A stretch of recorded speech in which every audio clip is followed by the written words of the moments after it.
Le lycée Mireille-Grenet, c'est toute une histoire où se mêlent harmonieusement toutes les générations. Chacun son anecdote à raconter.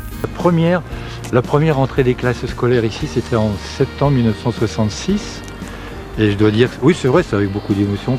Moi je n'y étais pas revenu depuis quand j'ai passé mon CAP d'aide comptable, c'est comme ça qu'on appelait ça à l'époque, en juin 1967. Vendredi et samedi, l'établissement compiègnois a ouvert ses portes au public, mais surtout aux futurs élèves.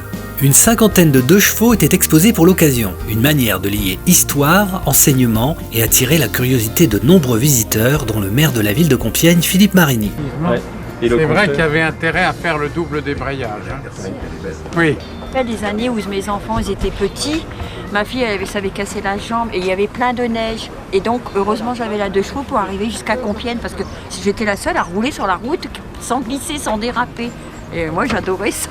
Avec 2 lycéens, Anouk et Adrien, nous avons promené notre micro et caméra durant ces 2 jours dans les allées de l'énorme structure qui s'étend sur 2 hectares et qui propose des formations variées et porteuses d'emploi. Le lycée, c'est un très bon lycée quand même.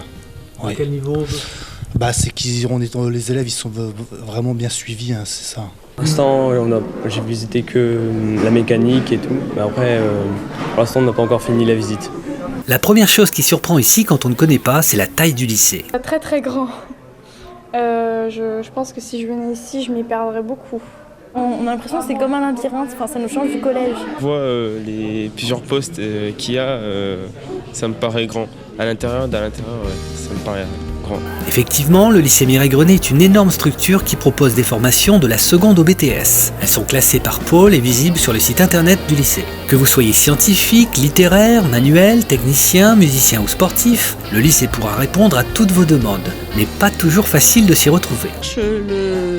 L'exploration, l'informatique et création numérique. Il me semble que c'est ici. Ah, super. Ah, je crois que c'est ici. Donc vous êtes venu chercher quelque chose de précis alors ? Oui, de très précis pour mon fils. D'accord. Vous trouvez que c'est compliqué l'orientation ? Voilà, très très compliqué. Vous trouvez ce que vous vouliez alors aujourd'hui ? Pas sûr, pour l'instant non, pas tout à fait. On va voir, c'est compliqué. C'est compliqué ? Très. J'avoue, ouais, très compliqué. Mais bon. J'espère qu'on va trouver ce qu'on cherche. Essayons d'être clairs. En seconde, les lycéens de l'enseignement général doivent suivre des modules dits d'exploration. Une obligatoire en économie et 2 autres au choix, comme par exemple le bac STI 2D, architecture et construction. Donc vous allez pouvoir avoir une semaine où on va avoir que la dominante, architecture et construction. Une semaine où vous allez toucher à tout ce qui est système d'information et numérique. Et enfin, une semaine où vous aurez une dominante, tout ce qui est innovation technologique et éco-conception. Dans cette filière, les plans de construction de votre maison n'auront plus de secret pour vous. Les tailles des fenêtres, leur position, le type de vitrage, le type de si c'est un montant PVC, bois, voir tout ça l'impact en termes de besoin d'éclairage. Vous êtes intéressé par l'écologie, l'eau, son traitement ? Le BTS proposé au lycée répondra à vos souhaits, comme cet ancien élève qui témoigne. La BTS métier de l'eau, c'est un secteur très très pointu. En tous les cas, et aujourd'hui, les entreprises cherchent des gens avec un certain niveau.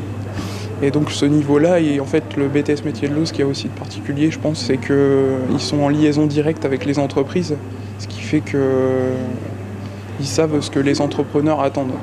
Si vous avez envie d'études courtes, d'un métier manuel, attrayant et porteur d'emploi, le CAP Pressing est peut-être celui que vous choisirez. CAP qui est ouvert aux élèves qui sortent de 3e. C'est un CAP qui débouche vers des emplois d'ouvriers qualifiés, donc dans des pressings classiques.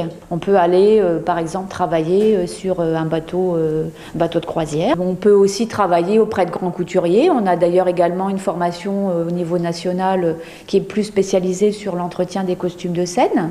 La section européenne espagnole est aussi une filière qui a du succès au lycée. 3 anciens élèves en témoignent. En gros, c'est plus un groupe, une mini-famille. Ça m'a permis de rencontrer plusieurs personnes, comme Evan et Laurine. Et maintenant, on est amis. Regardez, on se revoit aux portes ouvertes alors qu'on n'est plus au lycée. C'est ça que c'est agréable, en fait. La bonne entente qu'on a eue dans la section, franchement, c'est un bon petit groupe. Les profs, ils sont vraiment à notre écoute. Et puis, ouais, on a eu des bons souvenirs, des bons moments de rigolade. Et puis les voyages organisés, les portes ouvertes, franchement, c'est des bons souvenirs qu'on garde tous ensemble. Moi, je suis en première année de droit à la faculté d'Amiens. En prépa littéraire à Amiens aussi. En licence en droit et langue à Tours. Donnez des couleurs à vos études, le slogan du lycée Mireille-Grenet est parfaitement raccord avec ce que nous y avons vu durant ces 2 jours.